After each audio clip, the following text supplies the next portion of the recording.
ನಮಸ್ಕಾರ ಎಲ್ಲರಿಗೂ ಪ್ರಿಯಾಸ್ ರುಚಿ ಚಾನಲ್ಗೆ ಸ್ವಾಗತ.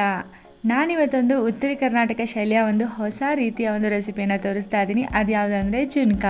ಈ ಜುನ್ಕ ಒಂದನ್ನು ಮಾಡಿಬಿಟ್ರೆ ನೀವು ಯಾವುದೇ ರೀತಿ ಪಲ್ಯ ಮಾಡ್ಕೊಳ್ಳೋದೇ ಬೇಡ.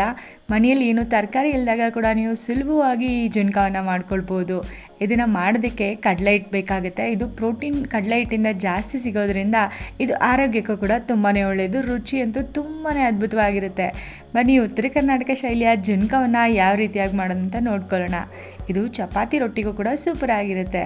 ಇದನ್ನು ಮಾಡೋದಕ್ಕೆ ಮೊದಲು ಒಂದು ಮಿಕ್ಸರ್ ಜಾರಿಗೆ 1 ಗಡ್ಡೆಯಷ್ಟು ಬೆಳ್ಳುಳ್ಳಿ ಹಾಕೊಳ್ಳೋಣ, ಒಂದು ಅರ್ಧ ಇಂಚಷ್ಟು ಶುಂಠಿ, ಒಂದು 7-8 ಹಸಿಮೆಣಸಿನ್ಕಾಯಿ ಹಾಕೊಳ್ಳೋಣ, ಖಾರಕ್ಕೆ ತಕ್ಕ ಹಾಗೆ ಒಂದು 2 ಚಮಚ ಕಾಯಿ ತುರಿ ಹಾಕೊಂಡ್ರೆ ಸಾಕು. ಕಾಯಿ ತುರಿ ಇಲ್ಲಾಂದರೆ ಸ್ಕಿಪ್ ಕೂಡ ಮಾಡ್ಕೊಳ್ಬೋದು. ಒಂದು ಅರ್ಧ ಕಪ್ನಷ್ಟು ಕೊತ್ತಂಬರಿ ಸೊಪ್ಪನ್ನ ಕೂಡ ತೊಳೆದ್ಬಿಟ್ಟು ಹಾಕ್ಕೊಂಡಿದ್ದೀನಿ. ಈಗ ಇದನ್ನೆಲ್ಲ ನಾವು ಒಂದು ಪೇಸ್ಟ್ ಮಾಡ್ಕೊಳ್ಬೇಕು. ನೋಡಿ ಈ ಥರ. ಈಗ ಈ ಪೇಸ್ಟ್ನ ಹಾಗೆ ತೆಗೆದಿಟ್ಕೊಳ್ಳೋಣ. ಆಮೇಲೆ ಜುನ್ಕಾಗೆ ಹಾಕ್ಕೊಳ್ತೀನಿ. ಈಗ ಜುನ್ಕ ಮಾಡ್ಕೊಳ್ಳೋದಕ್ಕೆ ಒಂದು ಪ್ಯಾನ್ ತೊಗೊಳ್ತಾ ಇದ್ದೀನಿ. ಪ್ಯಾನ್ಗೆ 3 ಚಮಚದಷ್ಟು ಎಣ್ಣೆ ಹಾಕ್ಕೊಳ್ತಾ ಇದ್ದೀನಿ.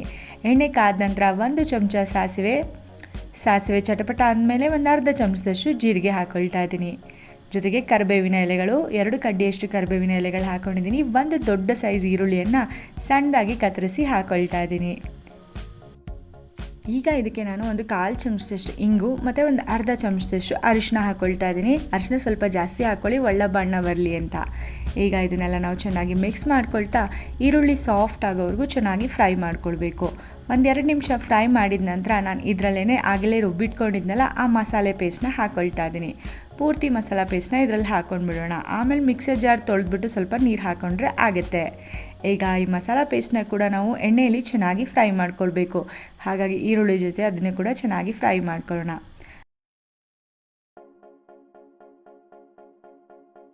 ಫ್ರೈ ಆಗುವಾಗ ಹೊತ್ತಬಾರ್ದು ಅಂತೇಳಿ ಲೈಟಾಗಿ ಸ್ವಲ್ಪ ನೀರು ಹಾಕಿ ಫ್ರೈ ಮಾಡೋದಕ್ಕೆ ಬಿಟ್ಟಿದ್ದೀನಿ. ಸಣ್ಣ ಉರಿಯಲ್ಲಿ ಇಟ್ಟಿರ್ತೀನಿ. ಈಗ ಒಂದು ಅಗಲವಾಗಿರೋ ಒಂದು ಬೌಲ್ಗೆ ನಾನು ಯಾವ ಕಪ್ಪಿನ ಕಡಲೆ ಹಿಟ್ಟು ತೊಗೊಂಡಿದ್ದೀನಲ್ಲ ಅದೇ ಕಪ್ಪಿನ 2 ಕಪ್ನಷ್ಟು ನಾನು ನೀರನ್ನು ಹಾಕ್ಕೊಳ್ತಾ ಇದ್ದೀನಿ.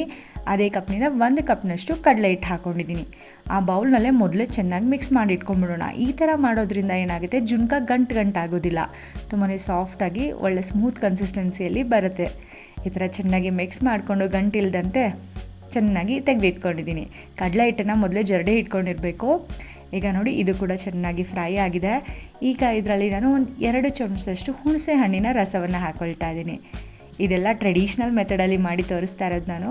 1 ಚಮಚದಷ್ಟು ಬೆಲ್ಲ, ಹಾಗೆಯೇ ರುಚಿಗೆ ತಕ್ಕ ಹಾಗೆ 1 ಚಮಚ ಉಪ್ಪು ನಿಮ್ಮ ರುಚಿಗೆ ತಕ್ಕ ಹಾಗೆ ಹಾಕ್ಕೊಳ್ಳಿ. ನಾನು ಮತ್ತೆ ಮಿಕ್ಸರ್ ಜಾರ್ನ ತೊಳೆದ್ಬಿಟ್ಟು ಸ್ವಲ್ಪ ನೀರು ಹಾಕ್ಕೊಂಡು ಎಲ್ಲವನ್ನು ಮಿಕ್ಸ್ ಮಾಡ್ಕೊಳ್ತೀನಿ. ಈಗ ಇದು ಕುದಿ ಬರೋವರೆಗೂ ವೆಯ್ಟ್ ಮಾಡಬೇಕಾಗುತ್ತೆ. ಎಲ್ಲವನ್ನು ಮಿಕ್ಸ್ ಮಾಡಿದ ನಂತರ ಒಂದ್ಸಲ ಇದು ಕುದಿಯೋದಕ್ಕೆ ಸ್ಟಾರ್ಟ್ ಆಗುತ್ತಲ್ಲ, ಆಗ ನಾವು ಈಗ ತಾನೇ ಮಿಕ್ಸ್ ಮಾಡಿ ತೆಗೆದಿಟ್ಕೊಂಡಿದ್ದೀವಲ್ಲ ಕಡಲೆ ಹಿಟ್ಟಿನ ಮಿಶ್ರಣವನ್ನು, ಅದನ್ನು ಹಾಕ್ಕೊಳ್ತಾ ಇದ್ದೀನಿ. ಕಡಲೆ ಹಿಟ್ಟು ಅಂದರೆ ಬಜ್ಜಿ ಬೋಂಡ ಮಾಡ್ತೀವಲ್ಲ ಆ ಕಡಲೆ ಹಿಟ್ಟು, ಪುಟಾಣಿ ಹಿಟ್ಟಲ್ಲ.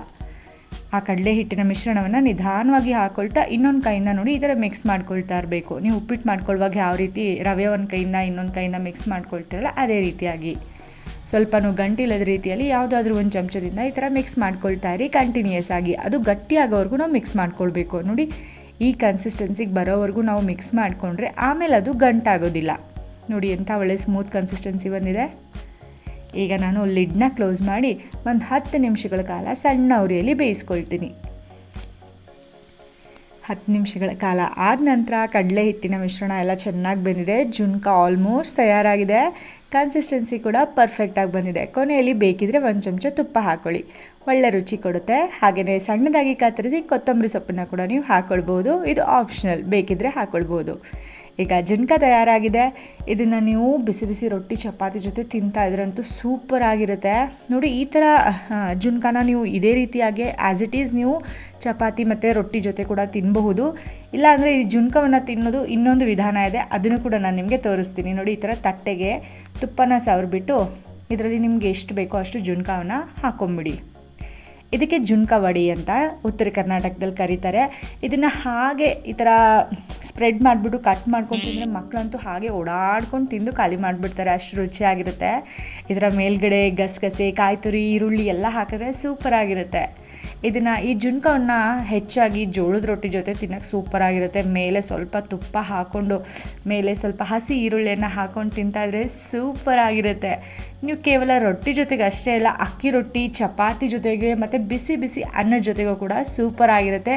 ಆದರೆ ತುಪ್ಪ ಹಾಕೋದನ್ನು ಮಾತ್ರ ಮರಿಬೇಡಿ. ನಿಜವಾಗ್ಲೂ ನಿಮಗೆಲ್ಲರಿಗೂ ಇವತ್ತು ನಾನು ತೋರಿಸಿರೋಂಥ ಈ ಜುನ್ಕಾ ರೆಸಿಪಿ ಇಷ್ಟ ಆಗಿದೆ ಅಂತ ಅಂದ್ಕೊಳ್ತೀನಿ. ನೋಡಿ, ತಟ್ಟೆಯಲ್ಲಿ ಸ್ಪ್ರೆಡ್ ಮಾಡಿದ್ವಲ್ಲ ಅದು ಕೂಡ ಗಟ್ಟಿಯಾಗಿದೆ. ಯಾವ ಶೇಪ್ನಲ್ಲಿ ಬೇಕೋ ಆ ಶೇಪ್ನಲ್ಲಿ ನೀವು ಕಟ್ ಮಾಡ್ಕೊಳ್ಬೋದು ಈ ರೀತಿಯಾಗಿ. ನೋಡಿ, ನಾನು ತೆಗೆದು ಕೂಡ ತೋರಿಸ್ತೀನಿ ಎಷ್ಟು ಸಾಫ್ಟಾಗಿದೆ ಅಂತ. ಇದನ್ನು ಕೂಡ ರೊಟ್ಟಿ ಜೊತೆ ಹಾಗೆ ಹಚ್ಕೊಂಡು ತಿನ್ಬೋದು, ಇಲ್ಲ ಹಾಗೆಯೇ ಓಡಾಡ್ಕೊತ ಮಕ್ಕಳು ತಿನ್ಬೋದು, ಅಷ್ಟು ರುಚಿಯಾಗಿರುತ್ತೆ. ನಿಮಗೆಲ್ಲರಿಗೂ ಇವತ್ತು ನಾನು ತೋರಿಸಿರೋಂಥ ಉತ್ತರ ಕರ್ನಾಟಕ ಶೈಲಿಯ ಜುನ್ಕಾ ರೆಸಿಪಿ ಇಷ್ಟ ಆಗಿದೆ ಅಂತ ಅಂದ್ಕೊಳ್ತೀನಿ. ನಿಮ್ಮ ಮನೇಲಿ ಪಲ್ಯ ಮಾಡೋಕ್ಕೆ ಯಾವುದೇ ತರಕಾರಿ ಇಲ್ಲದಾಗ ಒಂದ್ಸಲ ಈ ಜುನ್ಕಾ ರೆಸಿಪಿಯನ್ನು ಟ್ರೈ ಮಾಡಿ ನೋಡಿ. ನಿಜವಾಗ್ಲೂ ತುಂಬಾ ಅದ್ಭುತವಾಗಿರುತ್ತೆ. ಮನೆಯಲ್ಲೆಲ್ಲರೂ ಇಷ್ಟಪಡೋದಂತೂ ಖಂಡಿತ. ಈ ರೆಸಿಪಿ ಇಷ್ಟ ಆಗಿದ್ರೆ ಪ್ರಿಯಾ ಸುಚಿ ಚಾನಲ್ಗೆ ಲೈಕ್ ಹಾಗೂ ಸಬ್ಸ್ಕ್ರೈಬ್ನ ಮಾಡಿ ಅಂತ ಹೇಳ್ತಾ ನಾನು ಕೂಡ ಮುಂದಿನ ವೀಡಿಯೋದಲ್ಲಿ ಭೇಟಿ ಆಗ್ತೀನಿ. ಧನ್ಯವಾದಗಳು.